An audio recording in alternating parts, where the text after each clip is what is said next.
The McAlvany Weekly Commentary, covering monetary, economic, and geopolitical news events.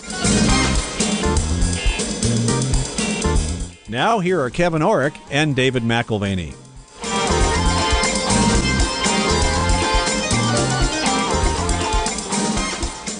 Welcome to the McAlvany Weekly Commentary. I'm Kevin Orrick along with David McAlvany. Dave, we're on the road right now. We started in Costa Mesa. We're in Orlando. We've invited our clients to these consultations and conferences and the dinner that comes before. And it's a great time to meet our clients, but I know that there were some who could not make it. What we hear oftentimes is that, if you only recorded it, we'd love to listen in. We couldn't travel cross country this time. We'd love to know what you were talking about, what the conversation was, the questions that were asked, because we just wanted to be there. So this is our attempt to do that. We'd like to replay for you one of the recordings that from our recent conference. Well, and I think we might want to mention, Dave, one of the things that I love about going to these conferences, we're based out of Durango, Colorado, but we have clients all over the nation, actually some all over the world. And I think one of the things that I like to see is how clients light up when they realize that there is a group of like-minded people that they can actually have a discussion with when they come. And they also get a chance to ask you questions personally. And so what we'll be doing is we'll be splitting these recordings into 2 weeks. This will be the first week's recording. It's you and the radio talk show host, Mike Gallagher. You might say something about Mike to those who've not heard him. Mike and I have been doing radio together for about the last 9 months, and he has a daily program, and it's syndicated on about 180 different stations. It's about 3 million listeners, doesn't it? Yeah, and it's, I think, for him, curious because his audience is maybe not so personal in the sense that, the folks that we invite to these conferences, these are clients that we've had maybe 2 years, in many instances 20, 30, and even 40 years. And so I think he's always taken aback by the years that we have logged, the places we have been, literally, whether it is to South Africa or to Asia, traveling with our clients, having dinner with our clients, knowing them through all the seasons of their lives. And I think that's impressive to him because it is a little bit more one-dimensional when you're on the radio. Well, and David, Mike Gallagher has a very loyal following all of his own. And so the fact that you two merged about a year ago, that's really been helpful for both sides. I mean, he brings the economic conversation to his listeners that maybe had not heard that before. And then, of course, he brings a sort of a political national look to our clients. But going into this recording, everyone should understand that this was recorded at the conference last week, and we'll be playing the first half this week and then the next half next week, and there will be questions and answers taken care of on that week. Love the questions and answers. Always, in my mind, the best period of time for these kinds of venues, these kinds of explorations. We get right to what is at the heart of people's intention. Why did you show up? What are you curious about? What do you think is the most pressing issue? Of course, we have our views on those things, but to hear directly from our clients is wonderful. Well, and here we go to that recording. My name is Mike Gallagher. I'm a syndicated radio talk show host and a Fox News Channel contributor. And living in New York, yesterday I had to do an appearance on Gretchen Carlson's show in the afternoon. And so the weather, of course, in New York is miserable, and it's cold and rainy and ugly and dreary. And I have to go out to the Newark airport after my 2 o'clock hit on Gretchen's show. Martha McCallum was filling in, and I had to argue with Alan Colmes like I do just about every Friday. And he yells at me, and I yell at him, and we shake hands, and we go home. So, but I knew I was coming out here for this event, and as I'm heading in the car out to the Newark airport on this foggy, miserable, nasty day, and I'm asking myself in the car, why do I live here again? Why do I live in the New York area? And then I start getting the text alerts from United Airlines. Oh, your flight's an hour late. Oh, your flight's 2 hours late. Your flight's 3 hours late.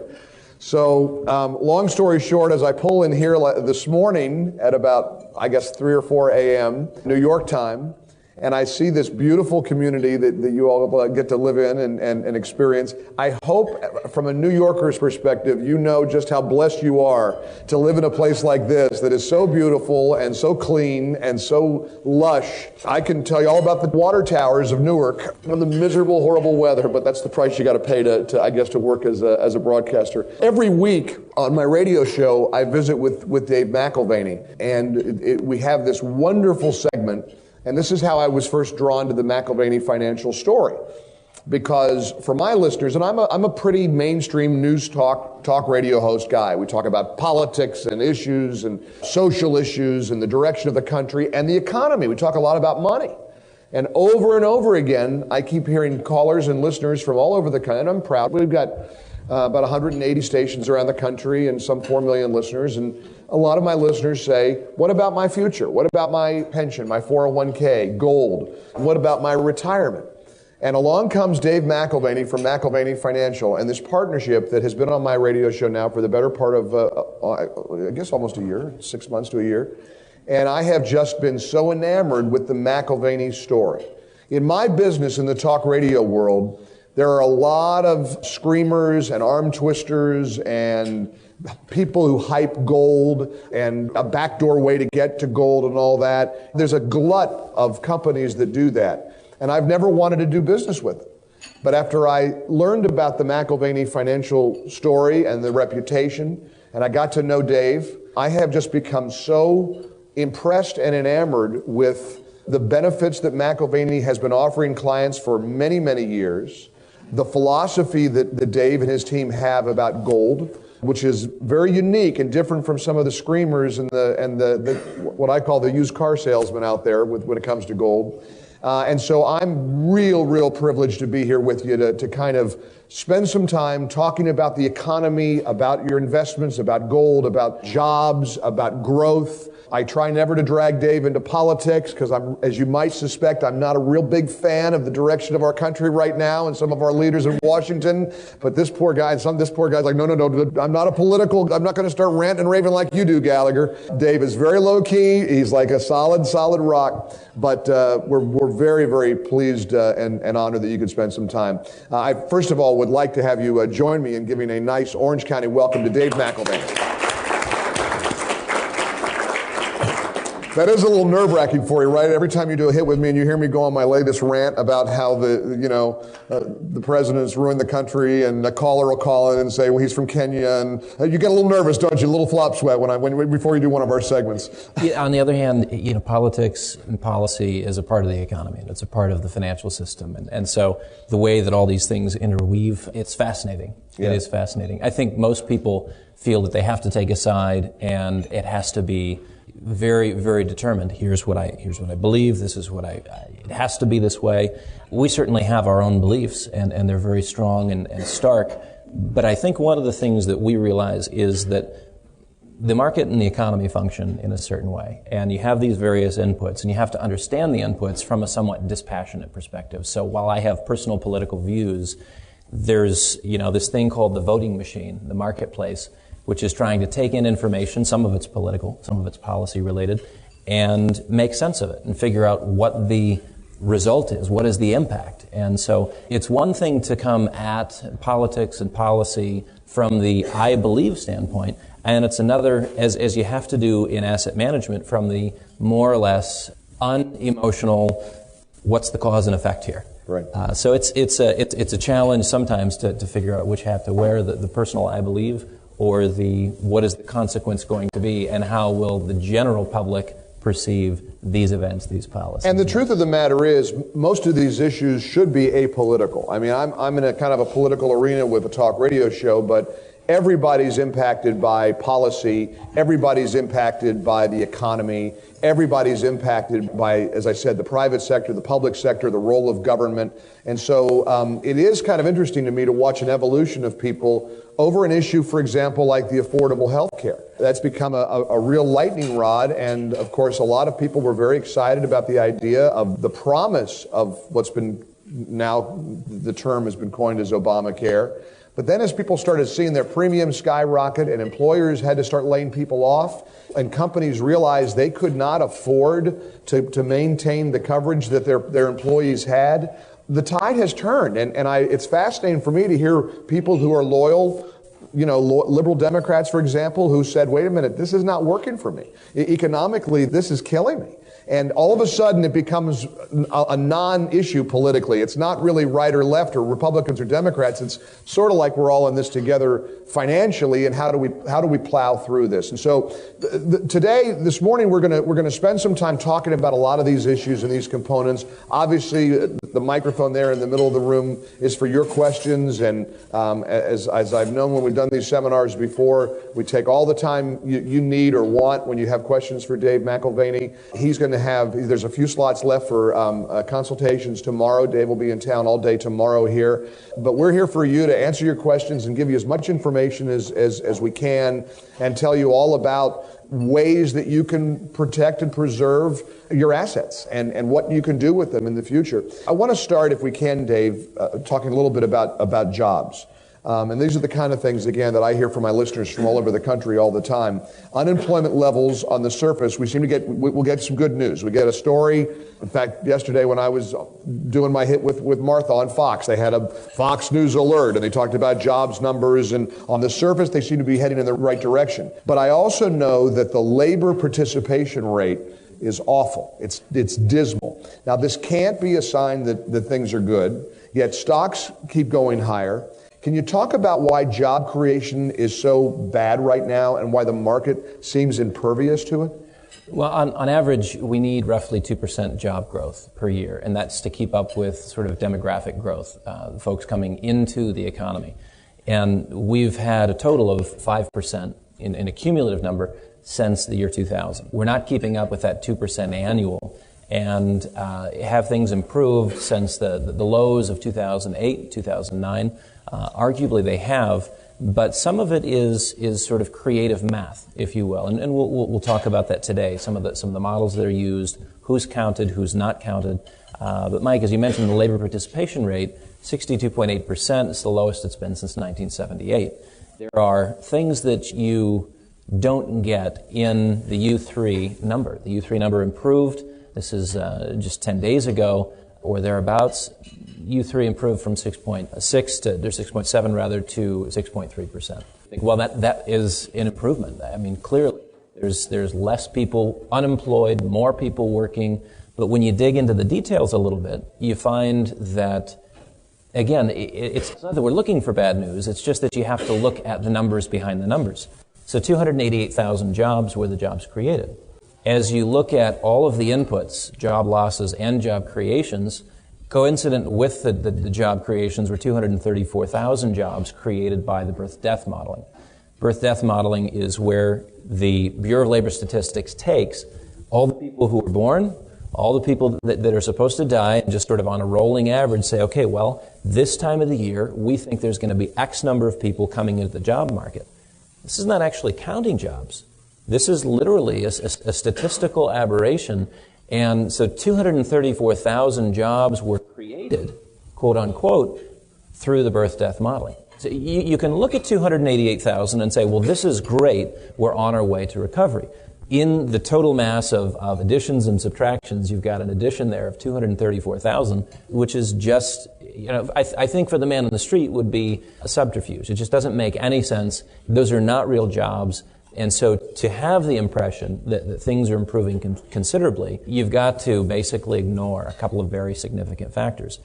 The labor participation rate, again, it went to a bad place in the most recent number. You had 806,000 people leave the labor force. 806,000 left the labor force. Now, these are folks that have either decided, okay, I'm not going to find a job, I might as well retire, and maybe they're in a position to retire. Or they've been looking for work and they are just sick and tired of it, and they're hanging up the cleats. They are beyond the discouraged worker category. So 806,000 leave the labor force. It's difficult to see from a quantitative standpoint, or frankly from a qualitative standpoint, how the jobs numbers support the idea of there being a robust economic recovery. On the qualitative side, last year we created 1 million jobs. Again, I'm not sneezing at 1 million jobs. Unfortunately, 3/4 of those, 750,000 of them were part-time. again, I'm not saying that it's not good to have a part-time job if you don't have a job. That's certainly better than no job at all. There is both qualitative and quantitative issues with the employment numbers, and it leaves us with some concerns. There was a big headline this week about Governor Romney suggesting that there should be a pretty dramatic increase in the minimum wage. The minimum wage debate is one of those ongoing debates we seem to have in this country. I think it speaks to the role of government. I think it speaks to even the conversation speaks to what we expect the government to be able to do for entry-level or low-skilled level jobs. You want to weigh in a little bit on this whole minimum wage controversy and maybe your take on Mitt Romney sort of surprisingly advocating for an increase in the minimum wage? Yeah, I think there's certainly good intentions, and sometimes you look at one policy and you look at the whether it's a moral or an argument that takes on a moral tone, and you could say, well, we need a living wage, and this is just a question of fairness. That is one way of looking at it. What we've seen over the last 20 to 25 years is a major labor arbitrage, and what I mean by that is we had wages here, the rest of the world had wages here, and in order for corporations to meet their earnings per share numbers, a lot of what they would do is basically shift where their workers were. And geographically, you could close down the plant in Dayton and open up the plant anywhere else in the world. And a lot of those jobs have moved to Asia. That was labor arbitrage. So you have to be sensitive, following the moral argument or an emotional argument, if you will, for a living wage, that you don't end up destroying more jobs than you're intending to create, and you're not hurting more people than you were trying to originally help. And I think this is just where economics and free markets end up weighing in and saying, you have to be very cautious here. I'm always struck when I meet McAlvany clients or people who come to a seminar like this, how different the mindset is of the people who are here from the mindset that we seem to hear a lot right now in today's vernacular about the role of government.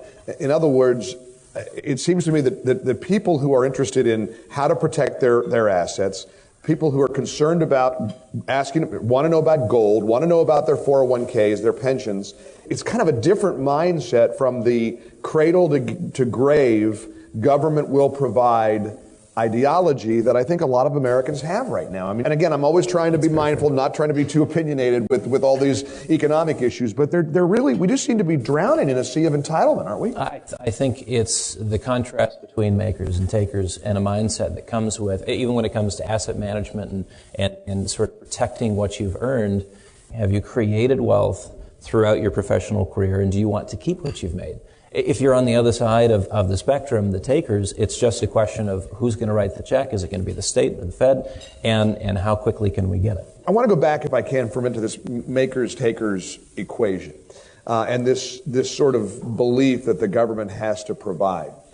Do your customers, do your clients historically say, this isn't the role of the government, I've got to look out for myself, rather than expecting, I mean, the so-called death tax. We talk a lot about the estate tax, and I talk about it on the radio show a lot and on Fox. You know, there's this sort of double jeopardy where what you've achieved in your life, you get penalized. In effect, you double taxed when you try to leave your assets to your heirs, to your loved ones. That's a great example, I think, of the government saying, we're going to take, the government becomes the taker, and we become the sort of the victims in this. Mike, most often when we're talking with clients, we find that we share a personal philosophy, which is based on personal responsibility, right, and individual accountability. So there are some things about that tie directly to sort of the dignity of the individual and the human being. For us, create in the image of God. That would be our personal perspective, that the value of each individual, the value of each individual choice stems from that imago Dei. Now we're not here for theology this morning, but there is sort of, I think, a shared philosophy, and some people get there a different way and still believe in personal responsibility. But as a core philosophy, that leaves them, I think, wondering sometimes, why are the solutions always top down instead of bottom up? Mm-hmm. And, you know, I think our core, in terms of clients, our core clients see the role that they play. And I always want to encourage them to look at the resources that they have and realize that in the future, those resources will go a long way in helping reestablish that basic common sense approach to money, markets, the political system that we have based on personal responsibility. I got an email from a listener in Austin, Texas about a month ago, just scathing email after one of my segments with Dave. And the guy was like, I can't believe you spend Wednesdays with this Dave McAlvany guy talking about retirement and what to do with your, because you're wrong, you don't get it, you don't understand that this is really what the government is supposed to do. And I called the guy, it was amazing, he had a 512 area code on his email, and hated me, hated my politics, and just 512 is Austin, if I'm not mistaken. It was Austin, Texas. That's exactly where it's from. Oh, you knew. He was from Austin, Texas. And so I called the guy, and we had a half-hour conversation, and I'm not kidding you. He said, you shouldn't have to partner with a place like McAlvany Financial because people shouldn't be worried about their pensions or their retirement funds. That's what the government is supposed to do. Do you not realize that if we were in France, you wouldn't have to worry about your retirement, that the government provides for seniors in their retirement? Don't you understand, dummy? He kept calling me dummy, but he said, don't you get it, dummy, that that's what the government... And so there really is this disconnect between people who say, I got to be personally responsible for what I'm going to do in my retirement. I need to look out for my kids. And people who say, no. You just need to spend. And he was willing, by the way, to be taxed through the nose. He said, I would pay, like they do in France, 60% taxes. But that's when I slumped over and I grabbed my chest. But he was very happy with that as long as he didn't have to worry about his retirement.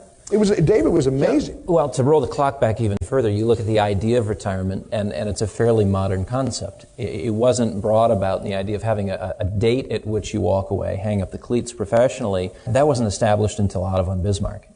Bismarck came along, and politically, he couldn't roll out some of his opposition. There was some old guard who were there, and apparently they had found the fountain of youth because they were not going away. And so he created an arbitrary age and basically said, everybody, rather than pick a fight personally, he basically said, everybody at age 65, done, you're gone. That's it. And so from that point forward, you're talking late 19th century, I'm saying this is a very modern conception. Up to that point, you realize everyone worked until about 2-3 years before they passed away, and guess who took care of them? Their family. Their family. Retirement was built in terms of a family unit, but there was no sort of the golden years. The golden years were enjoying your family and sharing your wisdom and offering tremendous value, but not necessarily, I think people have lost sight of that. So by the time you fast forward to what the French have, what the Europeans offer, and what the high cost of that is, I think we've lost sight of something altogether. I'm not even sure that retirement is good for us. And I realize that may be a controversial statement, but it certainly is a new concept. I love at these seminars seeing the demographics of people who come, younger people my age, maybe people in their golden years. I'm 54, and I'm at that mindset now where and I've had a pretty good run where over the last 25 years as a broadcaster. Wait a minute, what am I going to do? I'm starting to see that time when I'm not going to be working full time and I want to retire and I want to make sure I can still have a decent quality of life. It's nice for me to see younger people at these kind of seminars who are anticipating it because, man, if we could just shake people in their 20s and 30s, I've got 4 sons in their 20s and early 30s. If I could just shake them and say, now's the time, guys. Now's when you have to start planning. As a family, what we try to do is look and think in terms of the next generation. Instead of focusing, even Mary Catherine and I, instead of focusing on our retirement, we would say, how can we teach our kids to be thinking in those terms? Now, granted, we have an 8-year-old, a 5-year-old, Dashiell's somewhere in the back there, and then we've got a 3-year-old and a 1-year-old. To have them thinking about when they're 40 and 50 and 60, taking care of their children. And we've already done that in some regards. The value of compound interest is having 60 years working for you.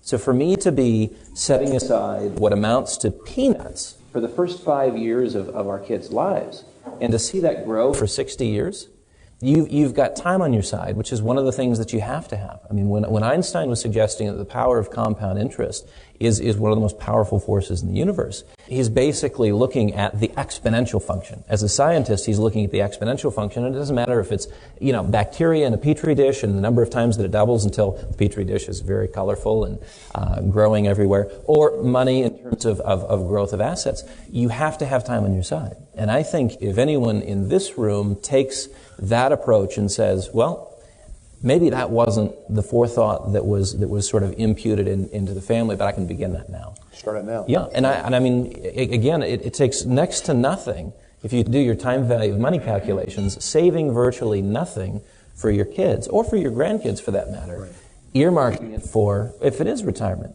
and then begin to teach them how to manage resources with other people in mind. Right. You know, where you teach the ethos of, it's really not yourself you're thinking about, it's the next generation or the next generation after that. And it does something very interesting psychologically, I think, in a healthy way, disconnects us from our last dollar. Where we're not so focused on, will I run out, will I, because the reality is you teach your kids to think in terms of the next generation and the generation after that and how to manage resources on that basis. Guess what is sort of subsumed in the conversation? And when your son needs to take care of you, he will. Right. I want to go back, if I can, just for a moment to talking about the economy and growth and the market, because one of the things I love about the time I spend with you is how much I learn, because I don't get this formula. You talked a little bit about the growth and the lack thereof. Our paychecks seem to be shrinking. The government keeps getting bigger, as we said. The stock market keeps going up. Can you, in layman's terms, explain how the stock market keeps going up despite all that's happening? Because this can't be. Right. Well, you go back to November 5th, 2010, and Ben Bernanke he wrote an essay. You can find this on the Fed's website if you want to read it. And he basically said about quantitative easing, too, the purpose of quantitative easing is to increase asset prices. And we want to see an increase in home values. We want to see an increase in the stock market. We want to see a decrease in the cost of capital, that is, bring interest rates down. And we think that if we can goose asset prices, we're going to bolster sentiment. Consumers are going to be much more confident. They're going to spend more money, and they're going to be spending out of their great excess. And so that was the notion of quantitative easing. They've gone through the third cycle of quantitative easing, and what they found is that half of the equation was accurate. It did create asset price inflation. So real estate's responded well, stock market has responded well, but it hasn't trickled down into the general economy. And the man on the street certainly hasn't seen the benefit of that. If you're looking at our demographics, unfortunately, but the vast majority of assets are held by, let's say, 1%, 10% of the country. 90% don't have hardly any assets to speak of. And so when you're goosing asset prices, it's good for a certain segment in society, but that's not what drives the economy. What drives the economy is everybody, and everybody's consumption habits, and everybody's saving habits in aggregate. So you've got the majority of the country which hasn't benefited from asset price inflation, and in fact is beginning to be troubled by the other thing that sometimes runs in a parallel track with asset price inflation, which is consumer price inflation. And granted, we'll talk about that a little bit later, because apparently there's no consumer price inflation. And yet, the Kaiser Family Foundation, just in the last 10 days, has said, from 1999 till today, we've had a 196% increase in insurance premiums. And this is now what they expect small businesses to pay is anywhere from 25 to 50% increases next year as small businesses take on the responsibility sort of circa 2015. That's just one area of inflation. Of course, when you look at the CPI, they don't include the volatiles like food and fuel. So you have sort of the stripped down version which says there is no inflation. The reality is people are dealing with the higher costs of goods and services all the time, and it doesn't matter what the statistic is. The reality is paychecks are not going as far. You're running out of money before you get to the end of month. And so that's the issue, is you've got the vast majority who are wondering where they're going to and how they're going to make ends meet. Then you've got the minority which are in fact doing quite well as a result of an increase in balance sheet size and scale. But again, so maybe you're worth $1 million more this year than you were last year, or $1 billion more this year than you were last year. Does that mean you're going to buy more from Harry Winston and Tiffany's? Sure. But again, Tiffany's is not the core of our economy. So that's the disconnect. You've got folks that were modeling this and saying, if we do this and create more wealth, that wealth effect will translate into a growing economy. And to this day, Yellen would say, well, we're almost there, we're seeing positive signs, but we still need to keep rates incredibly low. Lakshman Akuthan is a guy that runs the Economic Cycles Research Institute. And he's asked the question a number of times. I think it's worth pondering. If the economy has recovered, why do we have rates at zero? Right. This is essentially, we have had more stimulus in the economy than at any point in U.S. history. And if we were, in fact, in the context of recovery, why is it necessary to still be on essentially economic or financial life support? Mm-hmm. You mentioned the Fed. Let's talk a little bit about the overview. You got some very strong views, and you've shared them with us on the radio show over the last year. Talk about your worldview of the role of the Fed, some sort of, the pros and cons. Just give me an overview and give us an overview a little bit about the role the Fed plays in our daily lives. Okay. Well, at this point, they have the self-appointed role as economic engineers, and they believe that they can create a better tomorrow. And I think, again, whether you're conservative or liberal from a fiscal standpoint, from an economic standpoint, you have to appreciate the history that goes into the creation of the Fed to appreciate this sort of self-appointed role as economic engineer.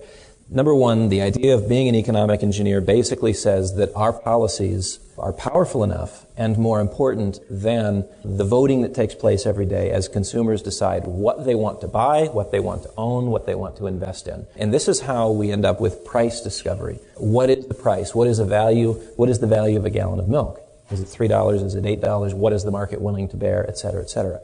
With the Fed acting as economic engineer, essentially what you're destroying is that price discovery process. So what is anything worth? Well, there's a lot of things, and this is where, in fact, you end up with inflated values. With as much money as they're creating, you could argue that everything is worth a lot more. Well, there's a lot more money chasing a set of goods. So this is the third central bank the U.S. has had. The Fed is not the first central bank, it's the third.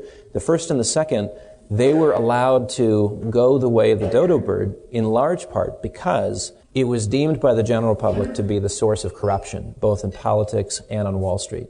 They saw insider deals cut all the time. They saw the choosing of winners and losers in the financial marketplace. And they saw then that it just wasn't in the interest of our country to have that. What really accelerated the popularity of the Fed was the ideas of John Maynard Keynes. And there were two gentlemen around the First World War who were writing prolifically. One was Friedrich Hayek, and the other was John Maynard Keynes. And they knew each other, they sparred, and ultimately it was Keynes' ideas that became popular in the 1920s and 30s. If you want to know the history of the Fed, kind of the dirty details, if you will, an interesting book called The Creature from Jekyll Island goes into the crisis of 1907, what happened in terms of credit contraction following that crisis, and the bankers in that day saying to themselves, you know what we need? We need the ability to print again, and we don't have that ability. We're tied to gold. We have a limited money supply. The crisis of 1907, credit contraction, we need to be able to ramp this thing up. Mm-hmm. But they knew the political opposition they would face. So, that book goes through sort of the history of the creation, 1911 being a significant date, 1913 being the actual creation. And it doesn't go into the history as much as on the first and second central banks, but it does tell you about the Fed today. The bottom line for me is that in this era, we believe that the markets are not as important as basically a command and control economy, and the Fed has become the director, the central planner, if you will, for the economy. That's a problem, in my opinion, because I think we do have, in the last 30 years, a number of examples of failed experiments of central planning. And we're doing it from an economic perspective on this particular go-round instead of a political perspective. But I think we should remember the lessons of the failed economies and failed political systems, the Soviet Union particularly. But advocates of the Fed would argue with you that this central planning philosophy is essential. Wouldn't they advocate for that too? They would argue that it's essential. I would say yes, it's essential if what you want is sort of a uniform body politic and no political volatility. Because you see, as often as you have major down cycles in terms of the economy or business cycle, you are going to have political volatility. And essentially what the Fed has been able to do in sort of a hand-in-glove relationship is smooth out the business cycle. Mm-hmm. You go back to the 19th century, the 20th century, and the further back you go, the more you find sort of a 3 to 5 year boom to bust cycle. Now we're talking about very shallow busts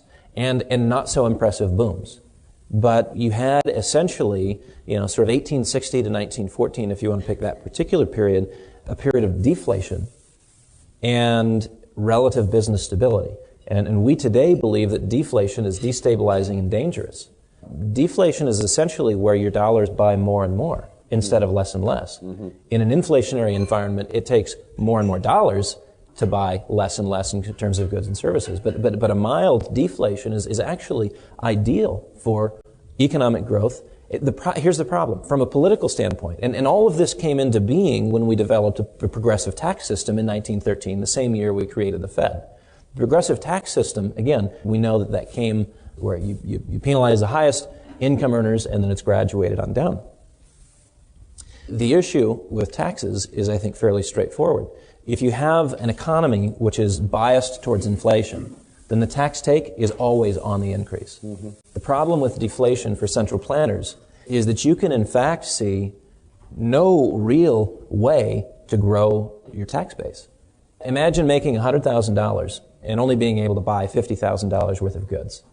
That's inflation. Right. Imagine making $100,000 and being able to buy $200,000 worth of goods. That would be okay with you, I would assume. I'd approve. The world's at a discount. The problem is that increase in purchasing power, that net benefit to you, the consumer, isn't taxable. So when you create a central bank and you have a progressive tax system, it's always going to have an inflationary bias. And I think that the deflation that they fear is a bit of a boogeyman. It really is something that they've said, okay, you look at the 1930s, and this is absolutely terrifying. What can happen? Let's never let that happen again. Well, the 1930s, there was a number of very interesting inputs that occurred in that period of time that were unique to the 1930s. And if historians were honest intellectually, what they would look back and do is say, we had periods of deflation through British and American history going back to the 1600s where deflation was not bad. It was not bad at all. Now, it is tough on political legacy. And I think that's, again, where once we got past World War II, this is where a lot of these things were codified. In 1944, we had the Bretton Woods Agreement. And that created a money system, a global money system centered on the U.S. dollar. I mentioned the commentary. I'm sure many of you already hear it, but this couple, and I hear every week, it seems, from listeners who are thrilled with your weekly commentary. It's very valuable. It's been a big tool for you, hasn't it, as far as connecting with people all over the world. It's McAlvany.com. And if you go to McAlvany.com, you can access all of Dave's weekly commentaries. But that model, I don't want to take anything away from your weekly appearances on the Mike Gallagher radio show, but the weekly commentary has been very fruitful for you, hasn't it? It's been very fruitful. I think, if we had an audience of one person, we'd still do it. And the reason is the discipline that it brings to our studies and the questions we continue to ask. It fosters a sense of curiosity in everything that we do and keeps us working hard to continue to understand an ever-changing world. So, curiosity takes us into some very strange places and conversations with some very intriguing people. And the commentary is that venue where we can talk to academics, we can talk to central bankers, we can talk to business managers, bank executives, politicians, or just have a conversation, again, sort of asking questions, not necessarily having answers. But it's been a great venue.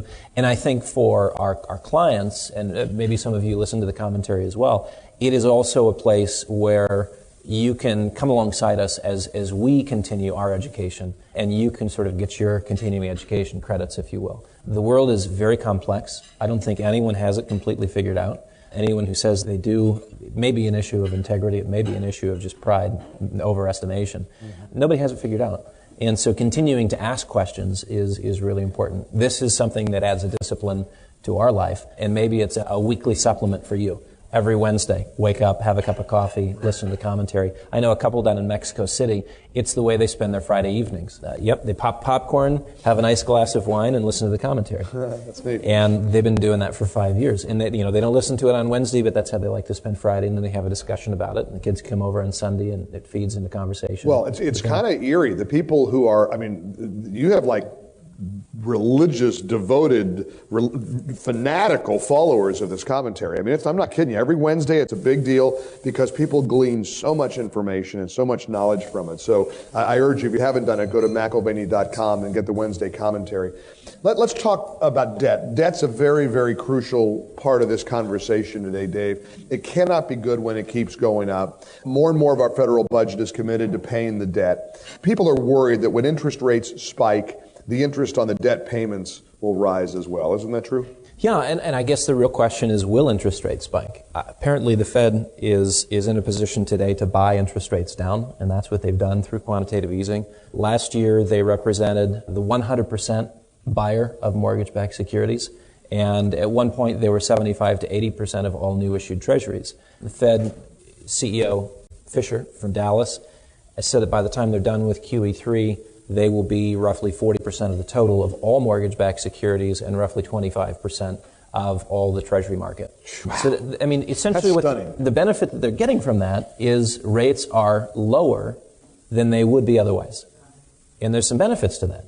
Not arguing against the benefits, but it is worth noting how artificial the circumstances are that we're in, because when you buy interest rates down, you're basically recalibrating everyone's perception of risk. Mm-hmm. And so your risk-free rate is very low, everything else comes down with it, and people begin to underestimate risk. So there's some unintended consequences. The total stock of debt is now in a place, again, where we mentioned earlier, where you have to have a growth in the economy in lockstep with growth in debt. And that's what has been the problem over the last 5 years. For the previous 25 years, we had both of them marching along at the same time, and it didn't matter. As long as there's growth in the economy and there's growth in debt, that's okay. They're kind of moving along in a complementary nature. Then the economy started to stall out, and debt's continuing to grow. Now economists would suggest that you have to have roughly $2.2 trillion in additional debt added to the equation just to keep the game going. Right. I mean, this is where it begins to sort of feel like a Ponzi scheme. If we don't keep on spending money that we don't have, then we end up in a real bind. You know, I'm struck by the artificiality of it all. You know, I mean, this is really a huge part of the problem with the nation's economy, because there really are factors that are artificial. It's like when we talk a lot about what is real money. There's not a realness to these equations, is there? No, and I think people are generally happy accepting sort of life at face value. And the outcome of the artificiality. Well, and that's one of the problems we have today is that we've deferred a lot of responsibility to other people. And as long as they have a PhD or have come from the right schools or whatnot, we're accepting of their opinions, their models, their views, and assume that our lives are busy enough as is to let the professionals handle it. Mm-hmm. And I think that's where we've missed. You mentioned in the first part of that question about the interest component. Right. And 2013, I think, is a very critical year for you to remember, because I think it's a perfect illustration of what we have ahead for us. The White House estimated 2013 interest payments on the national debt to be around $250 billion. Things got a little squirrely in the May to June period. Interest rates moved up considerably from a relatively low level. It was a major percentage move higher. But in terms of absolute numbers, we're still at a very, very low level, even with that kind of a move. The estimates ended up being off by about 60%. 250 was the estimated interest component on the national debt. We ended up at closer to 415 billion. So again, just you toggle the interest rate a little bit, and what's the effect? That, in terms of, if you look at it as a percentage of our total revenue, we had $2.7 trillion in revenue last year. It went from 9% of total revenue, the interest component, to 15%. The wheels didn't come off, but you have to ask the question, what is the mark at which total tax revenue servicing just the interest component, this isn't principal or even funding the government debt. Oh, because by the way, keep in mind what we also have in terms of the mandatory payment category. The mandatory payment is Social Security, Medicare, Medicaid, the interest component. That's 81%. If you add all those together, that's 81% of our total revenues. When do the wheels come off? Well, I think debt ends up being a very critical variable. And I think what we have seen certainly in the Latin American experience is rates come down and down and down, and then governments manipulate them down further because they can't afford to keep them down, and then ultimately something snaps in the market. And what tends to snap is confidence. Something acts as an epiphany, and people say, actually, this isn't sustainable. This doesn't make sense. And I don't know if that's a psychological threshold where we cross from 17 trillion in the national debt to 20 trillion, or if it is related to sort of a statistic based on, the interest component. Is it $500 billion? It all works as long as we believe that it's going to work. And again, going back to your notion of this as an artificial thing, it really is. And as long as we're all happy and don't ask any questions, everything goes along just fine. Ignorance is bliss. Right, but this is where I don't think you have to view sort of our posture or position in the marketplace as particularly negative. All we would say is sometimes the unexpected occurs, and sometimes you then have mean reversion in terms of market pricing.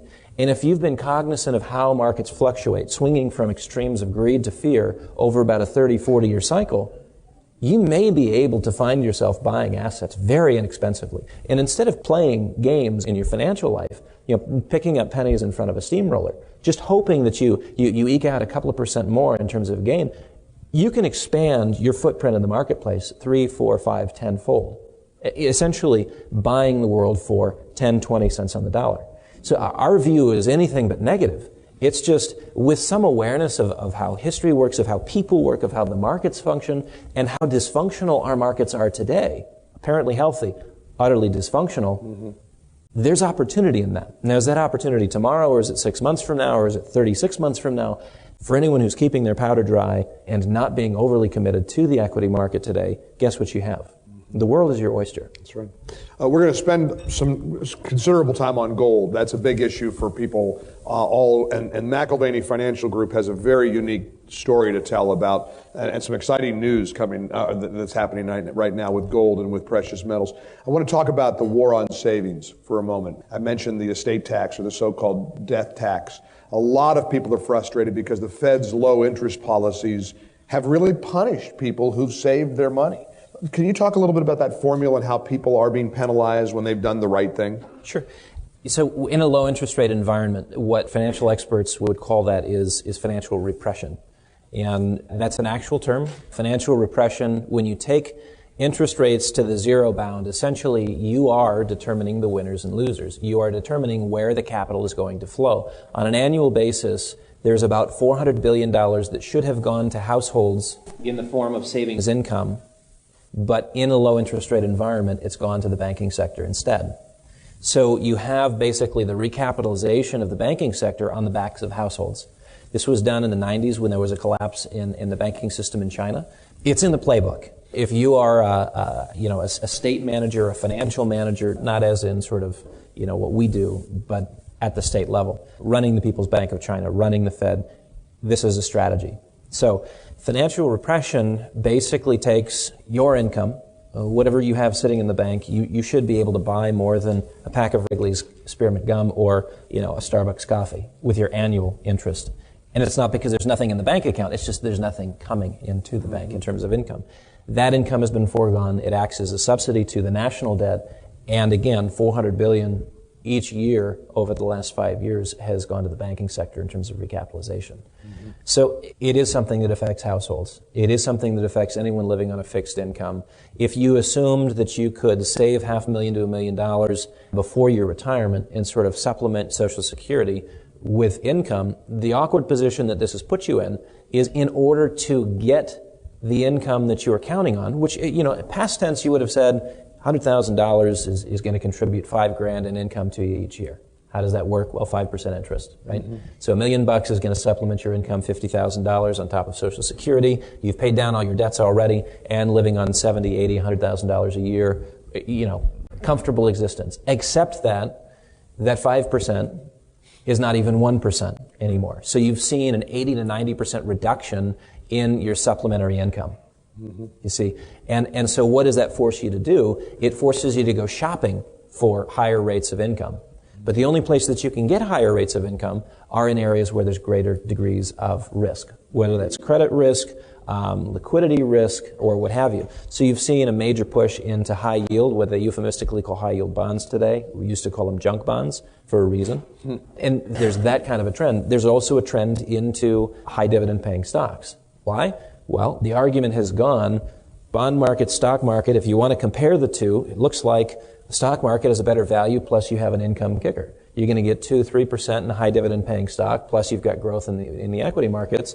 And so that relative comparison, which actually we'll do a program on this sometime on the weekly commentary talking about how the comparison between bonds and equities is totally specious. But nevertheless, Wall Street loves it, and they say, well, that's why you should be buying high-yield dividend payers. And these are blue-chip companies, by the way, so it's not an extraordinarily high risk in terms of your equity profile. The bottom line is this.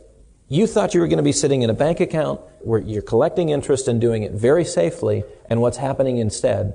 You're taking higher and higher risk to meet your income needs so that you can live the life that you wanted to in retirement.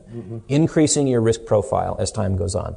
That is dangerous. That's dangerous because essentially, if anything goes wrong, you have an entire class in this country living on fixed income or dependent on supplementary income that now has their assets at jeopardy. You mentioned junk bonds. I have to ask you, have you seen The Wolf of Wall Street? I saw about a third of it flying over to Edinburgh a few weeks ago.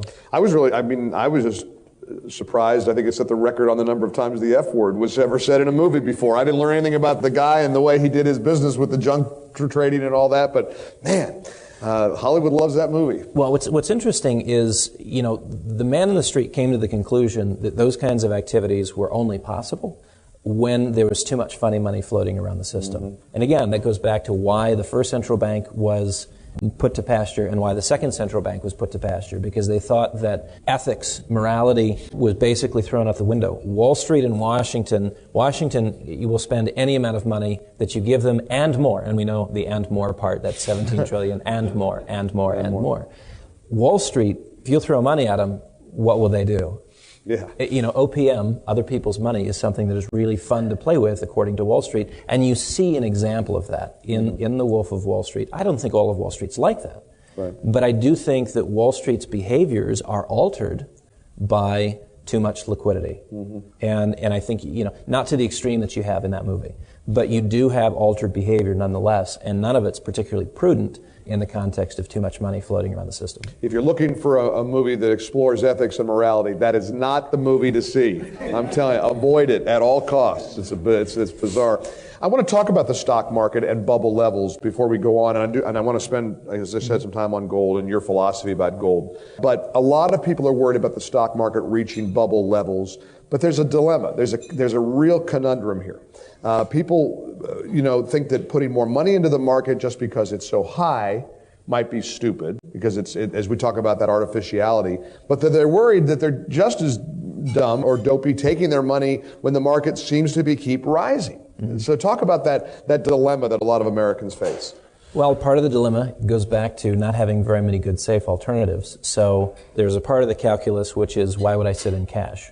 Yeah, I'm not being compensated to sit in cash. So it forces the issue of doing something. And I generally think that's a bad operational model as an investor, to say, well, I've got to do something. Yeah, because there's a whole list of things that you should be analyzing, and I've got to do something is not at the top of the list in terms of why you should be doing anything. Right.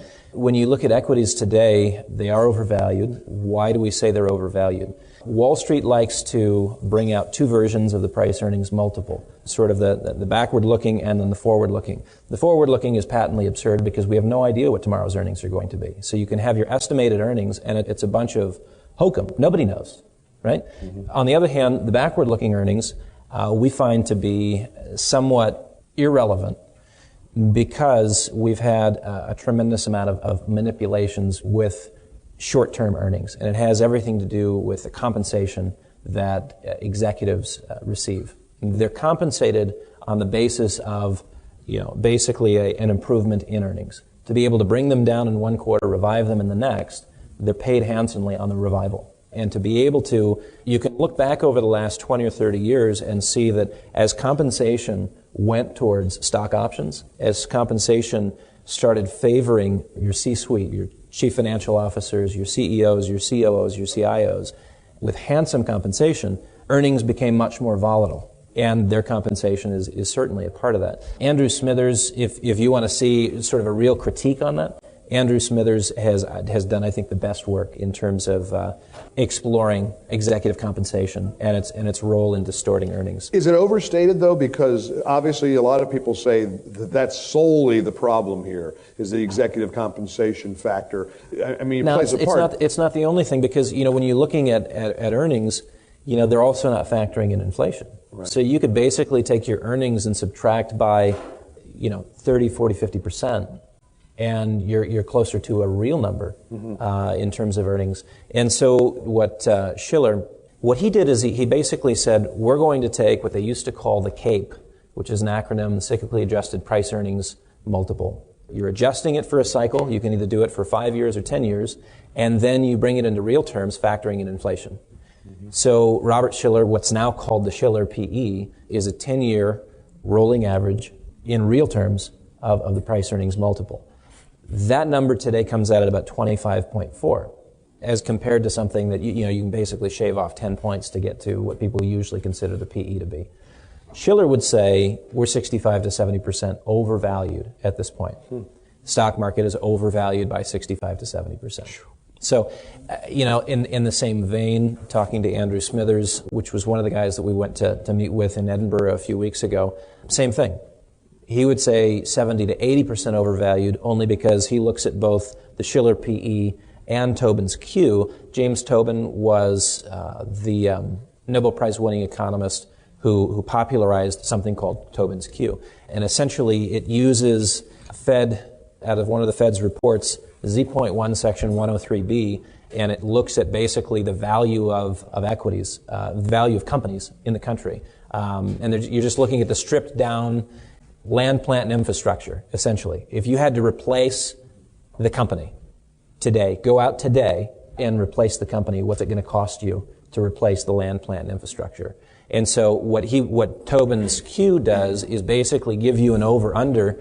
If you're looking at replacement value, if the equity market is trading here, it would make more sense to go out and restart those companies and just buy the assets outright. You shouldn't be buying the equities. You should start the companies yourselves. Right. Or if it's underneath and basically the equity market is selling at a 30, 40, 50% discount to the replacement value, then the capital market, the equity market looks brilliant. It looks beautiful. You should be buying it, right? So what are those kinds of time frames? We are today looking at Tobin's Q and Shiller PE, the same places we were in terms of overvaluation in 1929. In 1937, we had the equity markets dip, and they revived by 37, overvalued in 37, overvalued in the year 2000, overvalued in 2007. And today's numbers are actually second only, if you're looking at Tobin's Q, second only to the year 2000 in terms of overvaluation, because the year 2000 actually saw greater overvaluation even than in 1929. So, again, you may say, well, we don't like Tobin's Q or we don't like the cyclically adjusted price earnings multiple. The question is, why don't you like it? Yeah. Most of Wall Street is looking for a way to sell something. And it's easier to sell stocks looking at your traditional PE. And when that fails, you know how it's really easy to sell stocks? Using the forward PE. Why? Because it's just a guess, and it's always a positive guess. I think the overestimation on average, looking at forward PEs, is low side 12%, high side 17%. The bias is always positive by 12 to 17% in terms of forward estimates on earnings. So, we look at these two because they do have some historical basis. They do shed some light on periods of overvaluation in the past. And what it tells us is that this is a time that you don't want to be in stocks. Right. Now, that's not to say that you can't go from overvaluation to even greater overvaluation, and this gets to your point. This is really difficult. As an investor, you say, well, what if you sat out last year's 30% increase in equities? Smithers was pounding the table last year, saying that stocks are overvalued, but he was saying they were 65% overvalued. Now they're, according to him, more like 75 or 80% overvalued, and you missed a 30% growth rate. Right. It's ultimately the concern of what it takes to earn your capital back. And Will Rogers' famous saying of I'm more concerned about the return of my capital than the return on my capital. Mm-hmm. And it's very difficult for investors to control themselves and set the return on capital aside when you're in a high-risk environment. And it's way too alluring to just jump in.